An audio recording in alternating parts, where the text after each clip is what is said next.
Жинше Құда қаласа мына құтты ешт. Құда қаласа күлсін жаның үйі құтты болсын. Шаңғырағы биік болып, босағасы берік болып, осы бала шағасы өшерден ойнап, күліп, өркендеп өсе берсін. Сонау Мақтаралдан келіп отырмыз екеумізде.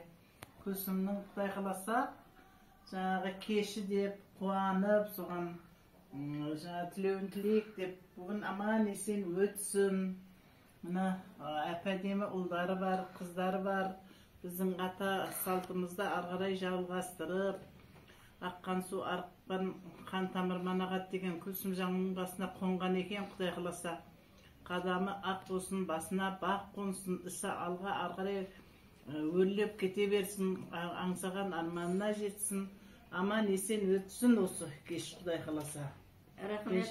Рахмет қайнысының тілегіңе. Тілегің қабыл болсын, мұратың асыл болсын, үстіп бас қосып, екеуміз тойға жүре берейік. Құдасы бала-шағалары өсіп келатыр, келін алады, қыз атады. Осылардың тілеуін тілеп, тойына қатысып жүре берейік. Не дейміз, бүгін сәттілік тілеймін қызыма. Құда қаласа, өтеді аман есен. Күлсімде бір үлкен қасиет бар. Қайсар қыз. Баяғы кішкентай мектепке барға оқуға түскендегі әлі көз алдында. Кішкентай күні көз алдында. Оқуға барғанда үршкен аузына салып, алаң-алаң етіп тұрғаны кешел бері көз алдынан өтіп атыр ғой. Сөйтсең, оның миы күшті істейді екен. Ай, осы қыз не болады деп кеткен ем. Сөйтсең, мені Алматының қақ ортасынан жақсы жерден үй алып, жұмысы жақсы, бір емес 4 кітаптың тұсауын кесіп атыр.